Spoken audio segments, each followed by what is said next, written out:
படிக்கிறாங்கன்னா எந்த சப்ஜெக்ட்ல வீக்கா இருக்கிறாங்களோ டேய் கொஞ்சம் அதுல ஃபோக்கஸ் பண்ணு. மேக்ஸ்ல வீக்கா இருக்கிறியா அதுல ஃபோக்கஸ் பண்ணு. ஆனா இங்க என்னன்னா நீ எதுல வீக்கா இருக்கிறியோ அதுல ஃபோக்கஸ் பண்ணாத.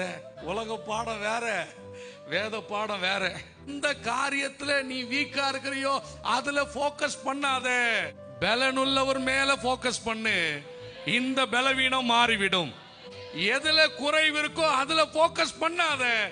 நிறைவானவர் மேல ஃபோக்கஸ் பண்ணு. நிறைவானவர் வரும் பொழுது குறைவானது ஒழிந்து போகும். எல்லாரும் எதுல ஃபோக்கஸ் பண்ணுவாங்கன்னா குறைவுல தான் ஃபோக்கஸ் பண்ணுவாங்க. எதுல பலவீனமா இருக்கு, எதுல பிரச்சனையா இருக்கு அது மேலேயே தான். ஆபிரகாம் ஃபோக்கஸ் பண்ணவே இல்லை. இன்னைக்கு நம்ம எது மேல ஃபோக்கஸ் பண்ணி வச்சிருக்கிறோம்? நம்முடைய சிந்தையை, நம்முடைய இருதயத்தை எது மேல? இதுலதான்பா ரொம்ப தோல்வியா இருக்கு. இதுல தான் என்னால மீண்டு வர முடியல. அதனால இது மேல கொஞ்சம் கவனம் செலுத்துவோம். செலுத்தக்கூடாது, அவர் மேல கவனம் செலுத்தணும்.